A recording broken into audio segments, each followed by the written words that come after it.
Yo, what up? It's your boy D. I am back with another video in this hobby of ours. Welcome. And today I'm here with Ricardo. What up? What are we doing in Indiana, bro? We are here for a watch extravaganza. Well put. An exciting show of Horology. of independently owned pieces Yep. at a very nice AD called Moyers. They were super wonderful to me yesterday. I come in early, dropped off my watch for the Urban Gentry TGV contest. I think we're in the same contest though, because I think they probably entered your root beer GMT into the pilots category. It is going to be in the pilots category. So not only are we pals, but we're also competitors. We're friendly competitors. I wish the best for both of us, but I really want to win it, not because we're both in it, but because I'm angling on a Seamaster 300 green, and there's going to be a discount through the thing. Are you looking to buy anything? Well, it depends on what they've got. I mean, I've been thinking about a Grand Seiko? Grand Seiko, yes. Okay. Grand Seiko Spring Drive. For Which one? I don't know. I mean, I've looked at a lot of them, and I haven't explored it enough. So that'll be something I'll do. Let's ask them what the discount is, because it varies on the brand and it's going to vary on the model in there. I think the more higher profile hyper pieces aren't going to have as big a discount as, say, like an Aquaterra or something. But if I do happen to win, because it's free voting, it's whoever shows up votes, I think I would put that towards that green one and then have them ship it to me, because it's not in stock. So that's what I'm hoping to do. All right, I am wearing the Porsche Design Top Gun, the Orfina 7176S, the true Top Gun. It is the 1 mile watch, and I'm hoping it might be a conversation piece for me and the man tonight. How about you? What are you rocking, bro? It's a fantastic piece. I enjoyed your last video with the description of the other Porsche Design watch in the first, right on. in the first film and the one in the second. Yeah. So very, very interesting. Oh, cool. Wristwatch check. I've got my. Let me get my grubby hands on it. There you go. I love this piece. It's a vintage 1977 Rolex 1603. Buckley dial. Yes. Pretty gorgeous, dude. I need to get a close-up of this. I think I got a good... Sometimes I can't get this thing in focus. But this is a really nice dial. I imagine it started pristine white, but it's turned a nice aged cream dial. Look. Fabulous piece, man. Fabulous It is. piece. It keeps incredibly precise time. And I love the engine turned bezel. It's my favorite. Okay, the fluted is cool, but I think the engine turn makes it a little more sportier. It's eye-catching for sure. It All catches the light. Well, tell me about this watch as we're rolling around. And we keep a rolling. All right, Ricardo, lay it down about that 1603, dude. Oh yeah, well, of course I'm a sucker for watches that have been in movies, as you are a little bit, I think, with the Porsche Design. Indeed, my man. And I don't know why. Why does it make it cooler that someone else wore something? Why is that? It could be that. It could just be that something is cool anyway, and it just gets introduced to us in this way. But yeah, okay. There's a little bit of celebrity spillover there, a little bit of cachet. So who wore this specific variant? Oh well, I'm a big fan of Harrison Ford. Yep. I was watching a Harrison Ford movie one time called Frantic. 1988, I think it was, and he was wearing a 1603 like this one, and I didn't know what it was at first until I looked it all up and everything. Yeah. And when I started looking it up, there were some websites that were describing this watch in his context and showing pictures of him in several other films wearing it as well. And it's the Buckley dial, as we know. It's Roman numerals printed on, not applied. That's what's known as the Buckley dial. I learned about that from the Theo and Harris channel, and I guess Buckley, this fellow, was a collector, massive collector, who was so also into that dial that it got named after him amongst the collectorship. I mean, Rolex doesn't call it that, but they probably did. So you saw it in Frantic, and you just dug it, and you started hunting it. Well, yeah, I thought it was great, and when I saw that he'd worn it in other films, which is kind of interesting, that like he shows up to a movie shoot and he's just like, I'll just wear this watch, and the director's like, yeah, that works, or whatever. Is that the watch you wore in Star Wars? No, or was it Indiana Jones? No. Was he in more movies than those two? Yes, of course. There was The Accused, where he was the lawyer that was accused of murder. Remember this? No. That's The Accused is with Jodie Foster. That's Okay. Gosh, what is it? It's the one where the fugitive. Fugitive? No, it's one where he's a lawyer and he's accused of murdering somebody.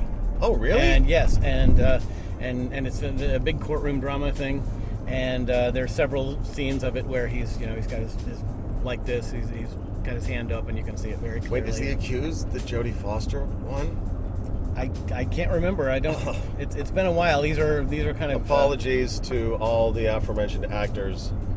I am not IMDb, and I can't Google that because I'm driving. Hint.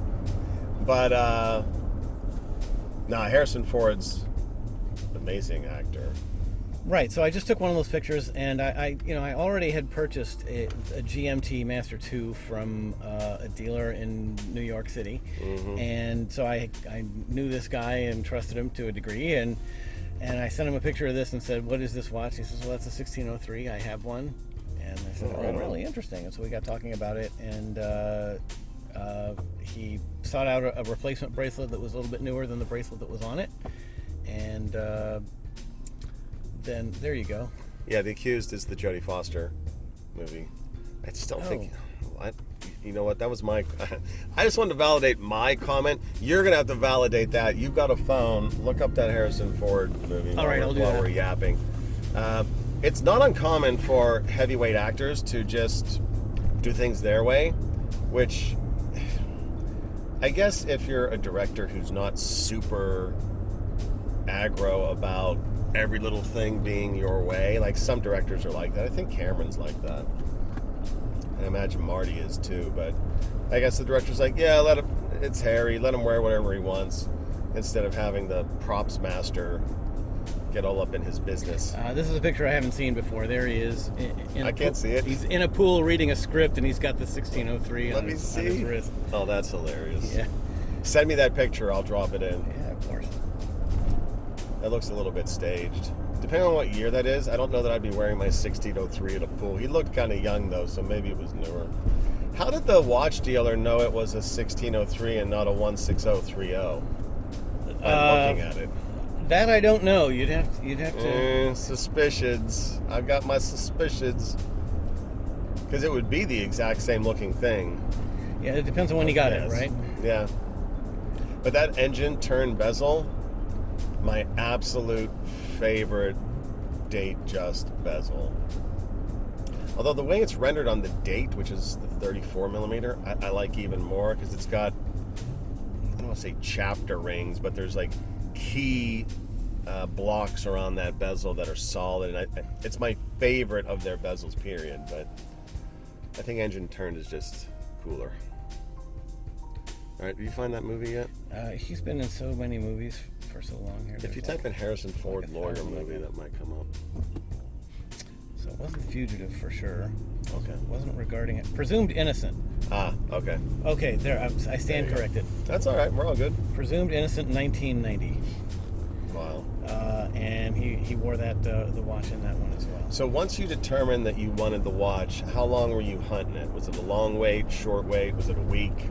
Oh no, I just texted my guy and I said, "What is this watch?" And he said, "1603." I have. Oh, so one. it was at the FedEx the next day.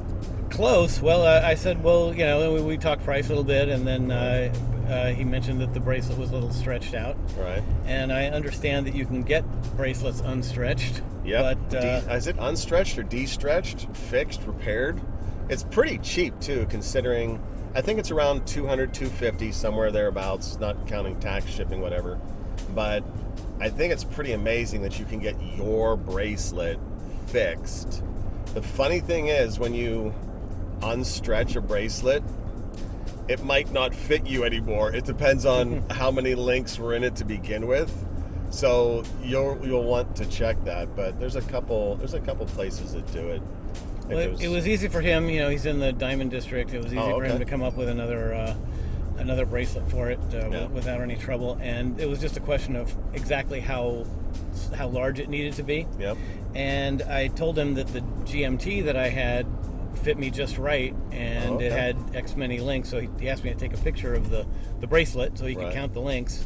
And you could have done him a favor and just measured your wrist. Could have done that. Could have done that. Right. I don't know. I'm just saying it's possible. Yeah, I didn't have a tape handy, but I was at the office, and so I just took a picture of the GMT, and because he has them there, he was able to know exactly how long that meant. Oh yeah. That's cool. It was in the FedEx What other pretty kind fast. of stuff does he sell? Is he mostly used Rolex, or does he have other stuff too? Well, I've actually never been into the store. Okay. When I went up there, we met at a bank, and he was the show, the jewelry show in Las Vegas that you were at, and that I was also at, or I was nearby. Yeah, the IWJG. IWJG. He was there buying at that one. Oh, really? So he's out buying a lot. Oh, okay. Yeah. So I assume that let's connect me with him later, because I here's the thing. Finding someone you can trust from a seller, especially when you're into brands that are known for problematic transactions, right? Knockoff Rolexes, bad innards, all that stuff. It'd be great to know someone who is reliable in that space. Yeah, he's reputable, and when I mentioned him to, remember we were all hanging out with Roman Sharf at the Bellagio there, and I mentioned him, Paul and Thorpe. Yes, he knew who Ruben was. Oh, okay, cool. So this is this an occasional watch for you, a dress watch? Because I know you wear your GMT. Is your GMT your daily driver? Not really. I don't want to wear it too much because I don't want to give it too much patina, too many fine scratches and things like that. So I generally wear it on occasions where I'm going somewhere. If I'm traveling, or if I'm going to some statement piece. Yeah, it's a nice one, but it's not one for every day. And I have a lot of cheaper watches. I have some swatches and just some fun stuff like that. Oh, that's cool. And variety is nice, right? Mm-hmm. You gotta have that. And the 1603 is actually closer to a daily one because it goes with anything, and it's unobtrusive, and it's not clunky. Cool. I'm not going to be clunking it on the desk all day. Yeah, I think I'm also more or less working from a desk. Even when I wear a watch, 9 times out of 10 I take it off when I'm getting into typing or whatever, which is a bad habit to get into, especially if you're in an office. But I work from home.